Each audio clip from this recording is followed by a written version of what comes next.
Hello everybody and welcome to the Money Shift YouTube channel. I am Thanasi and this is a BMW M3 Lime Rock Park Edition done by Mike Lee. And I want to walk you guys around this car because there is a host of really beautiful modifications, starting with the Bay Optics OEM adaptive headlights.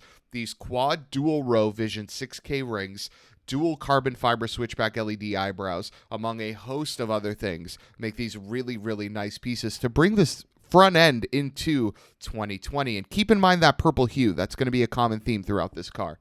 Also on the front end, you see these Varis Hyper Canards, and they look tremendous. But few things are more tremendous than the Volk Racing TE37 time attacks that adorn this car. I am of the belief that they are the best wheel of all time, and that is no different here. Also, there is a Brembo Gran Turismo big brake kit in the front and the rear, and that purple hue, there it is again, on those EVS titanium lug nuts. That's number 2. Keep that in mind as we keep going through this car. This is a Lime Rock Park Edition, which is a 1 of 200 for the BMW M3. And again, those Brembo brakes, 6-piston in the front, 4-piston in the rear. And as we make our way to the rear, you notice again, Bay Optic rear sequential LED taillights really do a great job at bringing this car into 2020.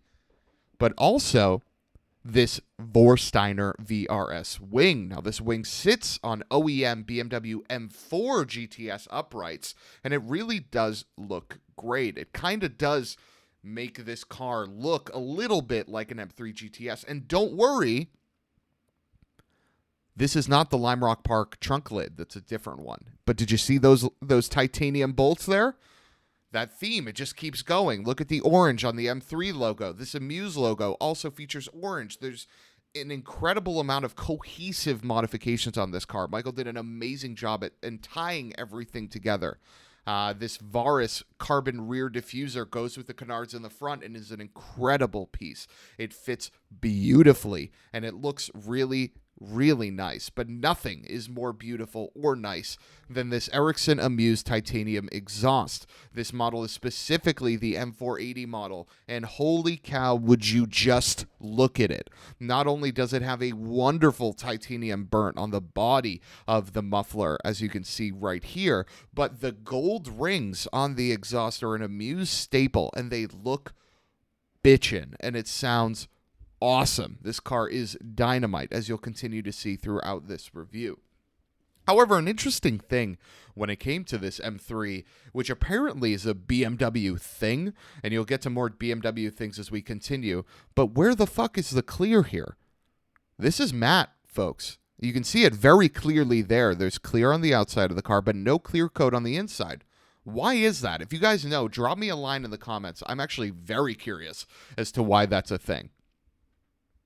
Working our way to the engine, you can see that matte again. There it is.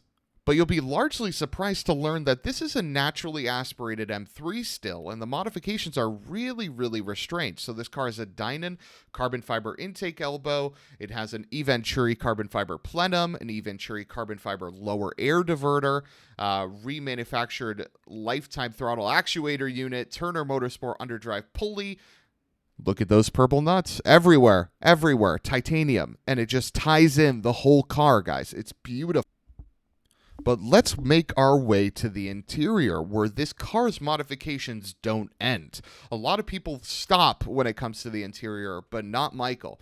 You first notice these gorgeous Sparco SPX limited edition reclining racing seats on both the driver and passenger.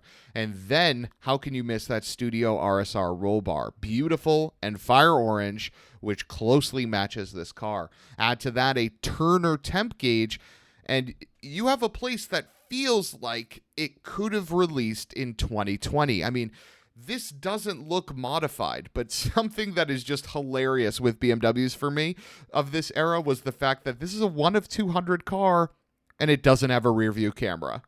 Hilarious.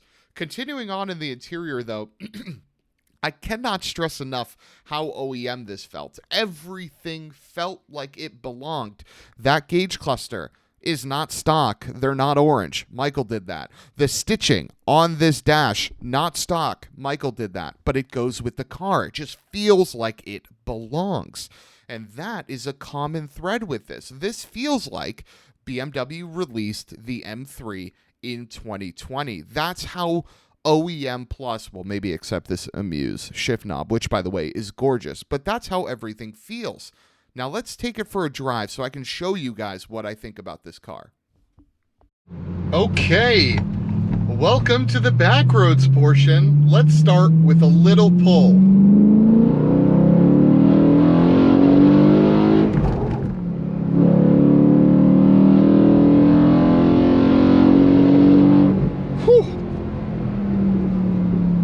Cars that have really high rev limiters have so much going for them. Sound being one of the biggest things. I mean, this V8 sounds exceptional. And with the modifications Michael did, it only amplifies the sound that this car makes. It really does have a very baritone, trumpet-like sound. It sounds fantastic. Oh. As we get into this backroads portion, now this road is a little bit new to me, so forgive me if I'm going average speed, if you will. But it is beautiful over here. I hope you guys are enjoying the vista that we're able to provide today. Central Massachusetts, got a lot going for it. So what do I think about the M3 on the backroads portion? So now usually when we talk about the backroads portion, we focus on a couple things. 1, transmission, 2, steering, 3, braking, and then lastly, sound. Now sound, do I even really need to tell you guys how I feel about the sound? I mean, come on, let's downshift into second and just listen to this thing.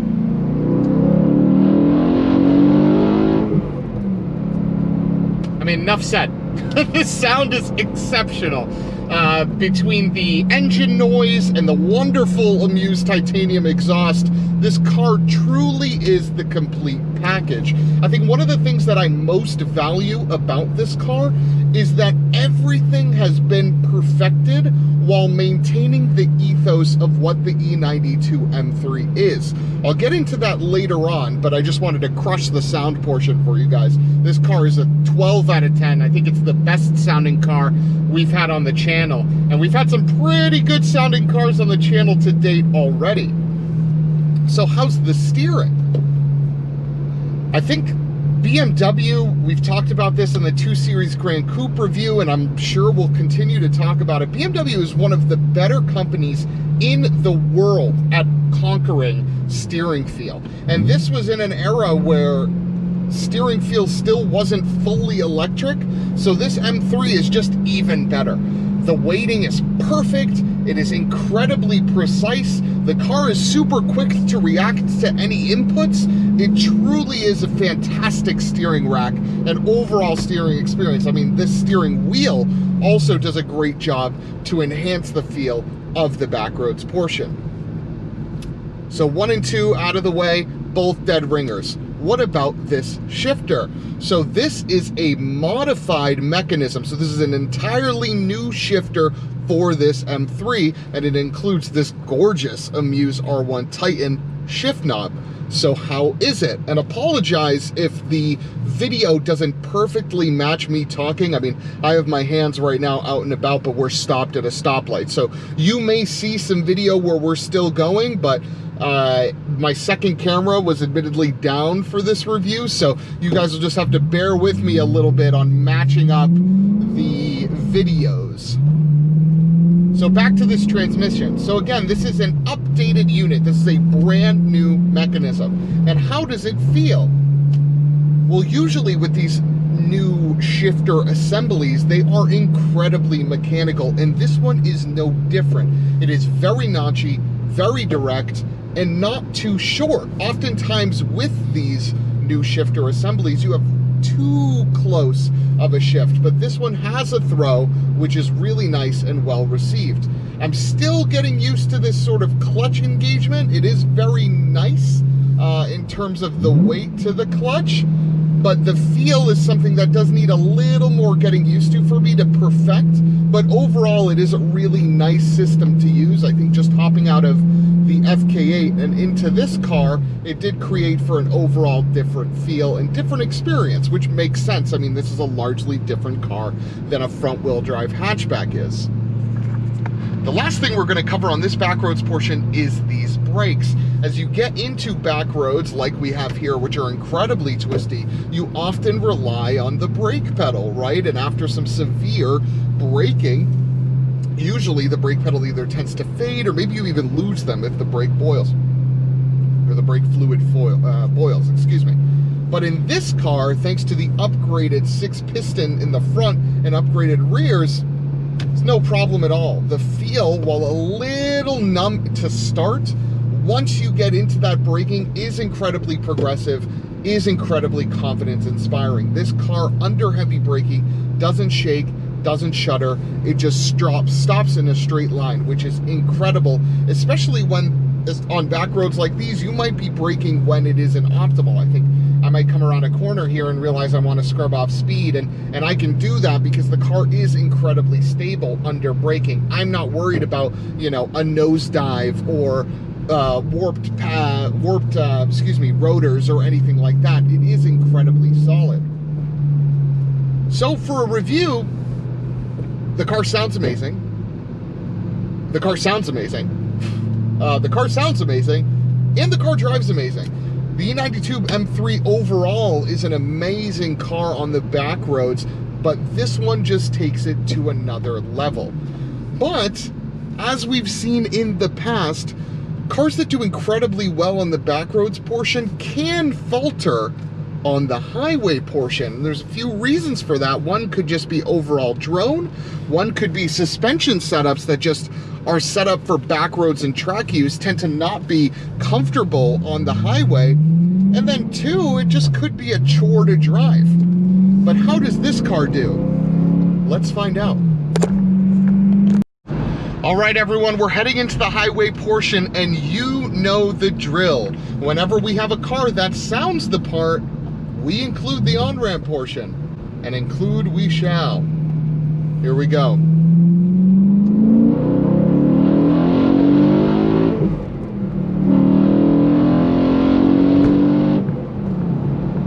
This car has a lot of engine noise. That Venturi stuff under the hood, does the trick. It really does sound unbelievable. It's very touring car-esque. I don't know if you guys were able to get a sense of that when I floored it there, but it really does sound amazing. I'll try to include some sound clips after. But anyway, shifting into 5th and shifting into 6th, how does the Lime Rock Edition E92 M3 do on the highway? Well, a few things we like to focus on are 1, suspension feel, 2, navigation system and the overall in-dash experience, and then 3, road noise and just overall noise in general. So we'll start with 3 here. So while that noise is unbelievably amazing to hear on the on-ramp or in the back roads or just overall any spirited driving, you can hear it even with any stab of the throttle. On the highway, going at about 70 miles an hour, there is a noticeable drone for sure. Now, if you take that speed down to 60, 65, it's incredibly manageable and quite frankly, I'm not going to say non-existent because it's definitely there, but it's a lot easier to sort of manage. You're no longer, you know, like struggling to hear the person next to you or at wit's end after a long drive because of the noise. You're fine. So just take some time, go 65, and it's not an issue. How's this infotainment system? No bones about it, guys. Sorry, this 2008 era BMW in-dash system is it's just kind of tough and cumbersome. I mean, while this iDrive, I'm sure, is seemingly easy to use once you operate it for a bit, it's incredibly confusing to me, and I've spent some time in this car now, and I still haven't really gotten a 100% feel for it. I have to look down if I want to operate it, and for a car that can be driven quickly, having to look away from the windscreen is not ideal. You want to keep your eyes forward at all times. So to have a system that is incredibly hard to operate just by feel is really a no-go, and this one is that system. There are some updates out there where you can update this screen to include Apple CarPlay, and everyone knows what I say. When a car has Apple CarPlay, I don't really care about the rest of the in-dash stuff because all I'm going to be using at all times is the Apple CarPlay anyway. So how's the suspension? How does this car handle some highway joints and things like that, little bumps here and there? Overall, I'm really impressed, and in fact, I'm actually going to equate this to my Civic. My Civic is also just springs. I didn't change the whole damper assembly, and that is very similar here as well. The springs are aftermarket to give you that stance, but the dampers are the same. And this does have the adaptive dampers where you can change it from a comfort to a sport to something like that. And in its regular comfort setting, it is in fact comfortable and feels remarkably similar to my FK8 with springs, where the ride is great, it's supple, it takes bumps just fine, and when you crank it up, you press this M button on the steering wheel, you definitely do start to feel more things, but that's not what I would cruise with on the highway. So overall, how do I feel about the E92 M3 Lime Rock Edition on the highway? I would say it's exactly as I expected it to be. I mean, the M3 at its core is a GT-capable track car, right? You're supposed to be able to lug hundreds of miles in this car, no problem, and be able to hoon it when necessary. And this car is no different. It's just a little louder. So let's talk about this a little more and why I'm a massive fan of this particular E92 M3 in the around town portion. Ah, yes. Speeds are slow, you're on your way to a Cars and Coffee. This is the around town portion of the E92 M3 review. So how does this car do around town? Well, a couple things we focus on here is, one, if the car is a manual, how does the clutch feel? Oftentimes around town, you're going to be pressing and depressing, etc., that clutch. So having an understanding for how the car feels is incredibly important if you plan to own one of these cars. And the other thing that we focus on, again, is sound, much like on the highway portion, but also how easy it is to maneuver this car. Around town, you're going to be making quick lefts, quick rights, maybe you're stuck in traffic and want to make quick lane changes. So all of those things are incredibly important when considering a vehicle.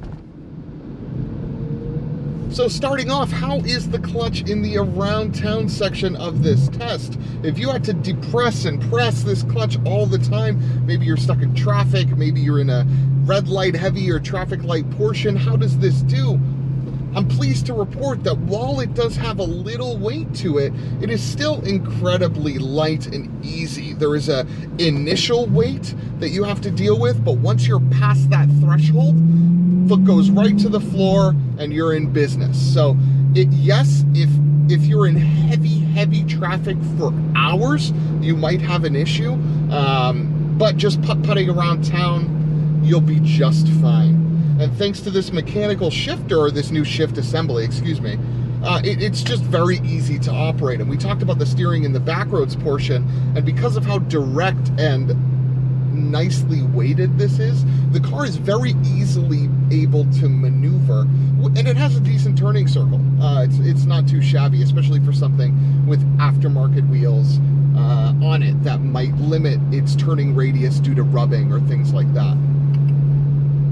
So overall, if you're just putting around town, you don't really hear the car. I mean, I'm operating at 2,000 RPM, and there definitely is engine noise and a little bit of drone, but it's just fine. I can hold a conversation in here. I can listen to my daily podcast on my commute to work, no problem.